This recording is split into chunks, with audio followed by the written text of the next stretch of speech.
Assalamualaikum warahmatullahi wabarakatuh. Ketemu lagi dengan saya Denny. Nah, kali ini saya akan menceritakan tentang satu kasus di mana kasus ini berdasarkan kisah nyata yang menginspirasi. Mungkin kalau sahabat tuh pernah nonton film It ya. Ini tentang badut pembunuh, Killer Clown. Dan ternyata kasus ini yang menginspirasi dari film It tersebut. Nah, bagaimana ceritanya? Oke, kita langsung saja, tapi jangan lupa like, comment, dan subscribe ya.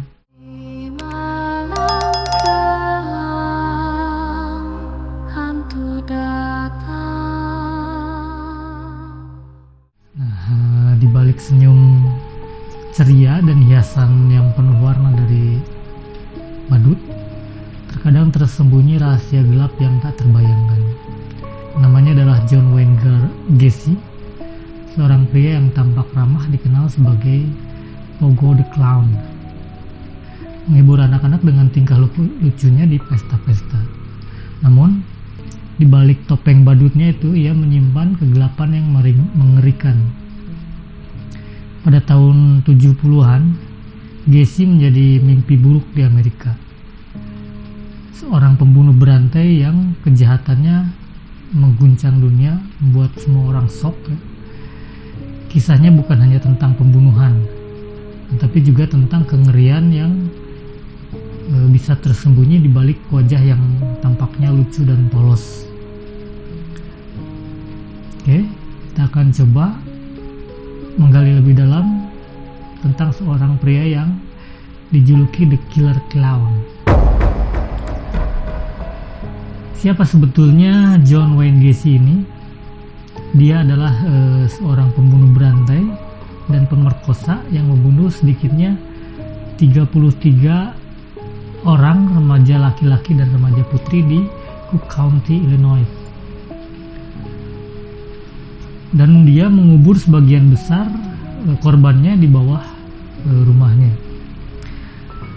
Kadang-kadang dikenal sebagai badut pembunuh atau Killer Clown karena kebiasaannya mengenakan kostum dan riasan badut.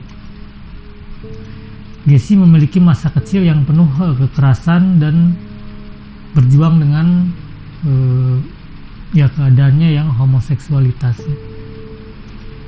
Gacy melakukan semua pembunuhan di rumahnya di Norwood Park dengan memikat korbannya dengan janji memperkerjakan di perusahaan konstruksi atau tipu muslihat lainnya. Kemudian melakukan pelecehan seksual dan menyiksa mereka sebelum membunuh mereka. Jadi ini cukup sadis ya dalam melakukan aksinya. Biasanya dia melakukannya dengan cara dicekik atau dengan siksaan lain. Gacy ditangkap pada tahun 79 dan tahun berikutnya dia dihukum atas 33 pembunuhan.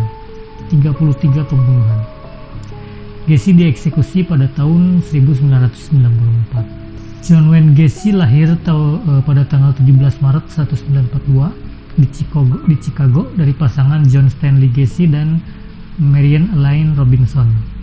Ayahnya seorang masinis bengkel mobil dan veteran Perang Dunia ke-1.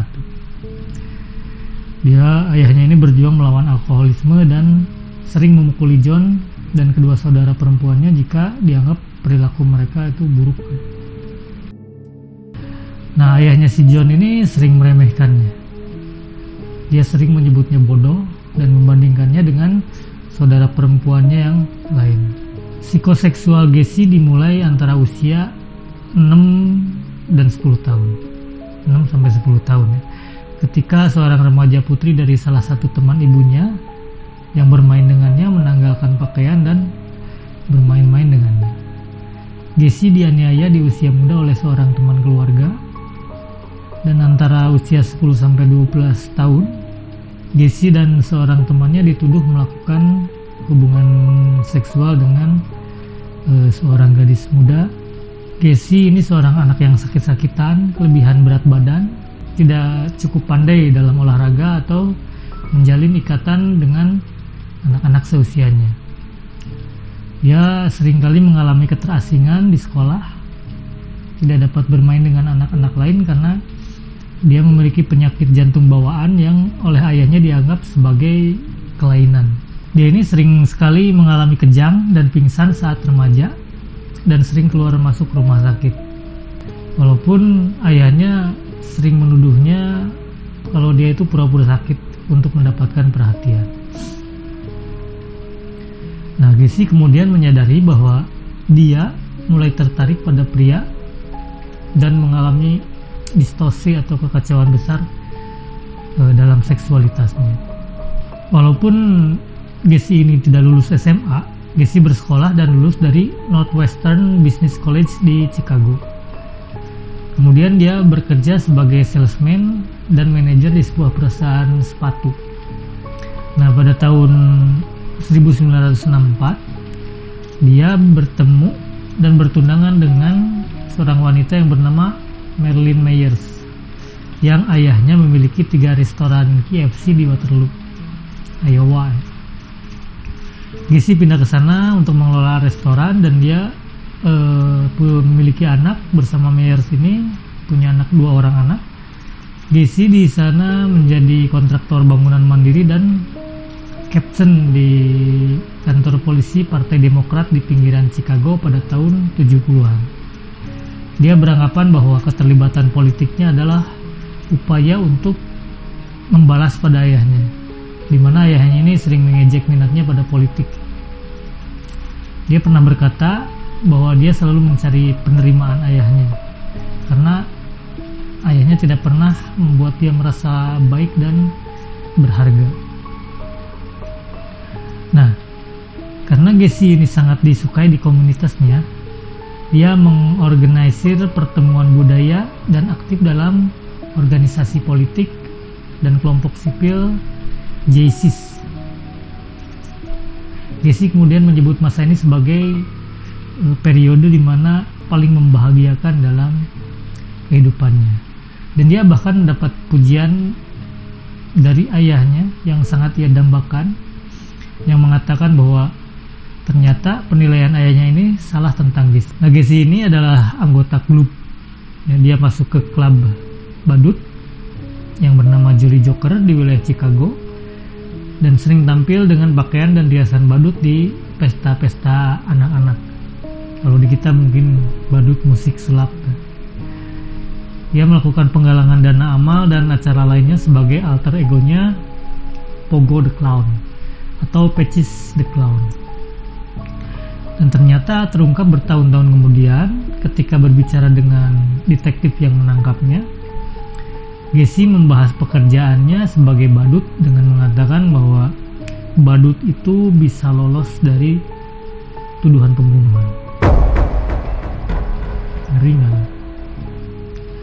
Pelecehan dan penangkapan seksual pertama itu pada tahun 1968, di mana Gessie dituduh melakukan pelecehan seksual terhadap seorang remaja laki-laki dan dia pernah mencoba menyerang remaja lainnya. Namun dia dengan keras membantah tuduhan tersebut dan bahkan ada anggota masyarakat yang memang mempercayainya dibandingkan dengan perkataan korbannya, karena dia sangat aktif di komunitas kemasyarakatan. Dan dia pernah membujuk salah satu karyawannya untuk menyerang korban tersebut, namun upaya itu gagal. Nah, dari sini terbongkarlah ya, Gessie dinyatakan bersalah dan menerima hukuman penjara 10 tahun. Nah, setelah itu istrinya menceraikannya dan menerima hak asuh penuh atas anak-anak mereka. Nah, selama di dalam penjara, Gessie ini dianggap seorang tahanan teladan. Dia berperilaku baik sehingga Gessie dibebaskan bersyarat pada musim panas tahun 70 setelah menjalani 18 bulan hukumannya. Nah, namun demikian, Gessie ditangkap lagi pada tahun berikutnya setelah ada remaja mengklaim bahwa dia pernah dibujuk untuk masuk ke dalam mobil dan mengantarkannya ke rumahnya oleh Gessie. Nah, di sini Gessie mencoba memaksanya melakukan hubungan seks. Tuduhan tersebut dibatalkan ketika anak laki-laki tersebut tidak hadir selama persidangan. Jadi si anak-anak ini tidak berani untuk hadir di pengadilan. Nah, dengan bantuan keuangan dari ibunya, Gacy membeli sebuah rumah di Illinois, di mana ini adalah tempat semua pembunuhannya di masa depan akan terjadi. Nah, pada tahun 1971, si Gacy ini memulai bisnis konstruksi bernama kontraktor PDM yang berkembang cukup pesat dan sukses secara finansial. Nah, juga pada tahun itu Gacy bertunangan dengan Carol Hoff yang pernah dia kencani dulu di waktu sekolah SMA. Nah, keduanya ini menikah pada tahun 1972. Sebagian besar karyawan di kontraktor PDM adalah siswa sekolah menengah atas dan laki-laki muda. Jadi banyak yang magang juga, yang akan diajak untuk digoda untuk berhubungan seks. Terkadang di bawah ancaman kekerasan juga. Nah, namun demikian, si Gacy ini tetap tampil di depan publik sebagai seorang tokoh komunitas. Nah, Gacy melakukan pembunuhan pertamanya pada tahun 1972 setelah mencoba memikat Timothy McCoy yang berusia 16 tahun ke rumahnya untuk melakukan hubungan seks. Nah, keesokan paginya, Gacy melihat McCoy berdiri di ambang pintu kamar tidur dengan pisau, dan tiba-tiba dia merasa terancam lalu bergegas menyerangnya. Dia merebut pisau itu dan menikam McCoy sampai mati. Setelah itu, Gacy ini terlambat menyadari bahwa McCoy tidak menyerang atau mengancam diri. Sebenarnya dia memegang pisau karena dia baru saja membuat sarapan untuk mereka. Nah, namun demikian, si Gacy mengetahui bahwa dia mendapatkan kepuasan seksual ya dengan membunuh McCoy ini. Dia pernah berkata, saat itulah dia menyadari bahwa kematian adalah sensasi yang paling menyenangkan buat dia. Nah, dari sini dia mulai ketagihan.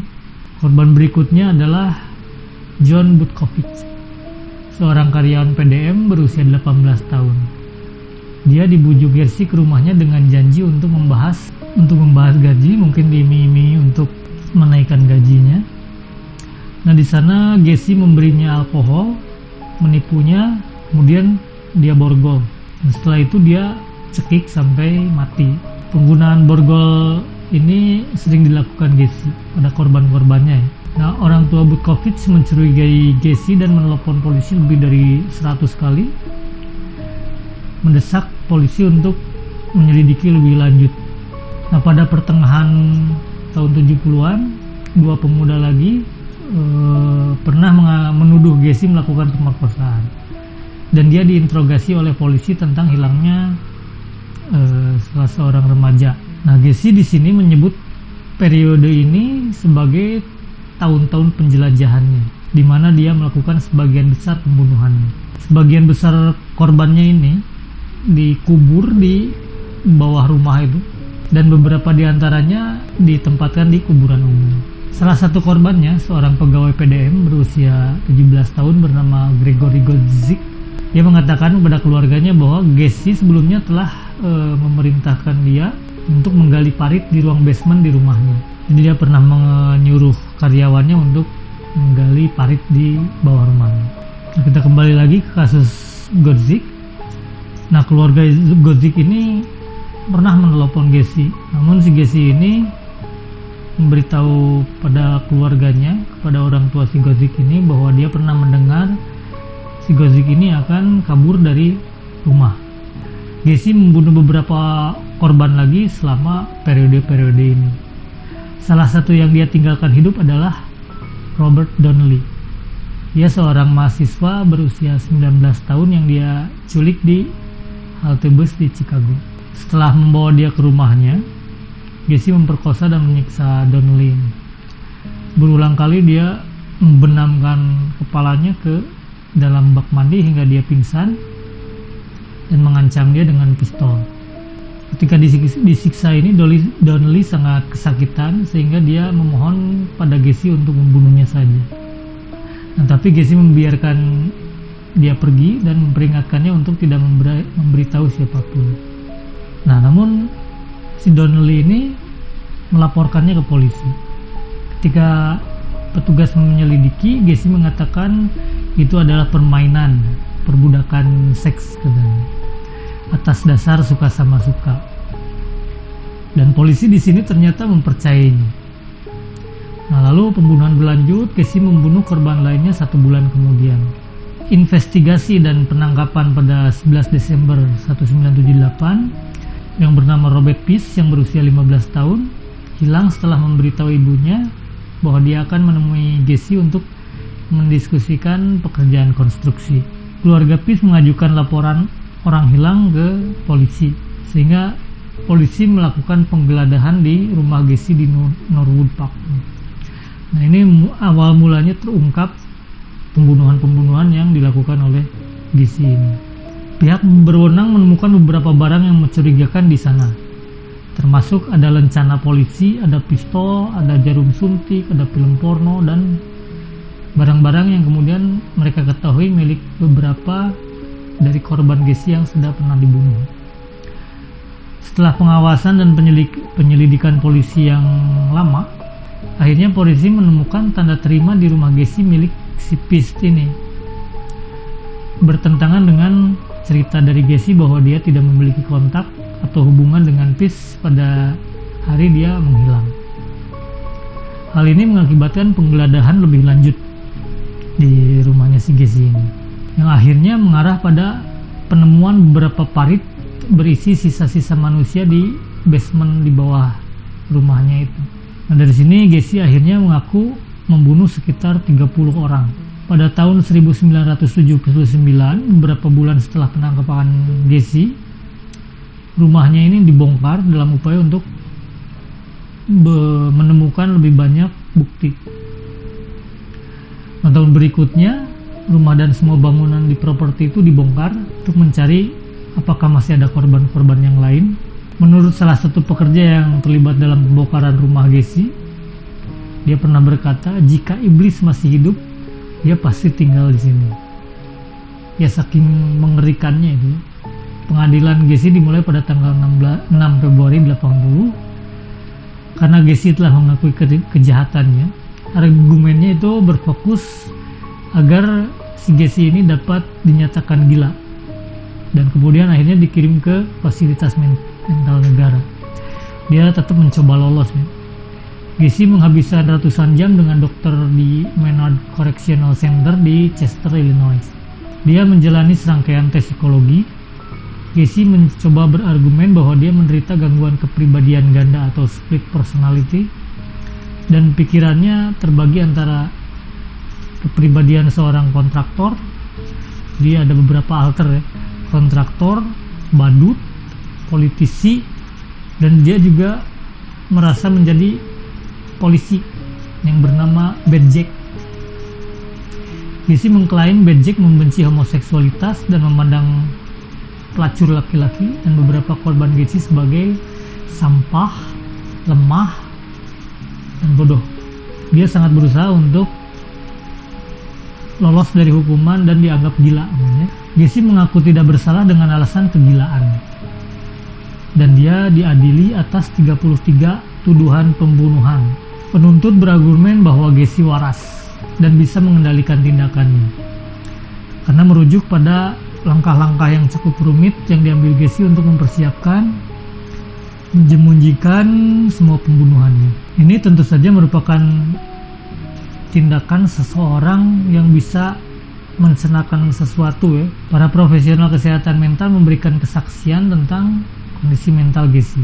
Nah, pada 12 Maret 1980, setelah pertimbangan singkat dari juri, jadi nggak terlalu banyak mikir lagi, Gacy dinyatakan bersalah melakukan 33 pembunuhan.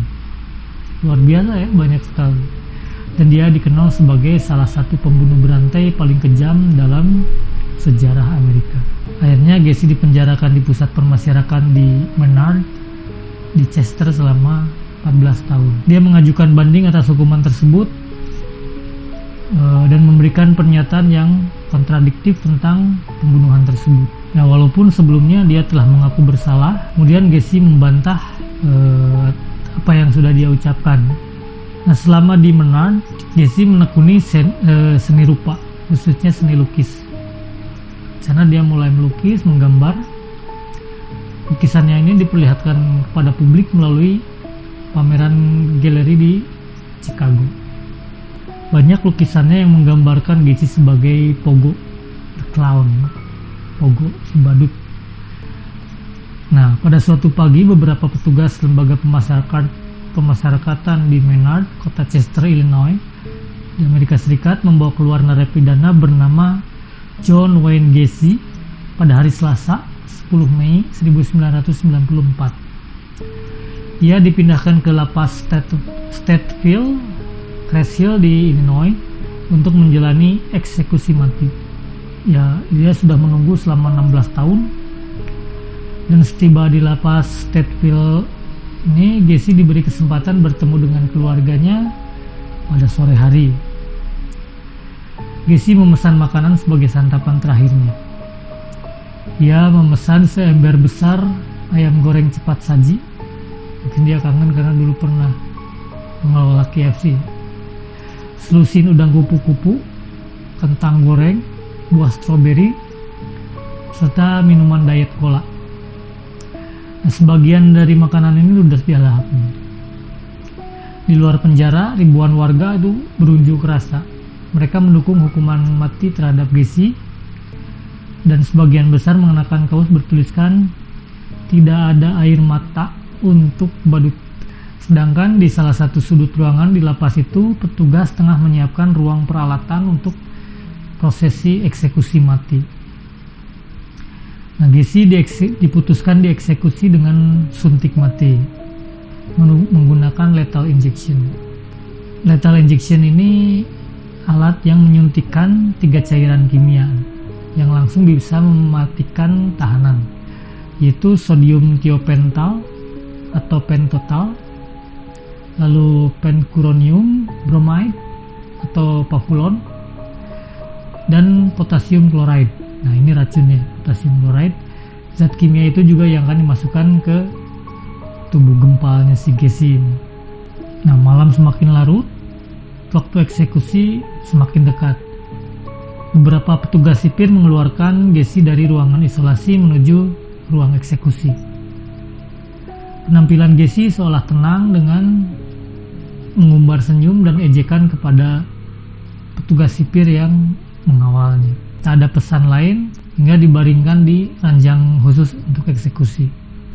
Kedua kaki, tangan, dan kepalanya masing-masing diikat ke ranjang itu. Nah, setelah ada baba perintah eksekusi dimulai, petugas menjalankan lethal injection. Mula-mula obat penenang dimasukkan, lalu obat bius disuntikan. Nah, setelah kondisi kesadaran Gacy hilang dan dia mulai tidak sadar, lalu racun disuntikan ke dalam tubuhnya. Tak ada perlawanan ataupun pemberontakan dari Gacy. Para saksi seperti polisi, jaksa, dan pengacara serta pendeta semua diam hening menyaksikan proses eksekusi mati itu. Akhirnya tepat pukul 00.30 waktu sana, tim medis menyatakan nyawa Gacy sudah hilang atau meninggal dunia. Nah, itulah akhir dari badut pembunuh yang menginspirasi film It, dan ternyata ini adalah kisah nyata.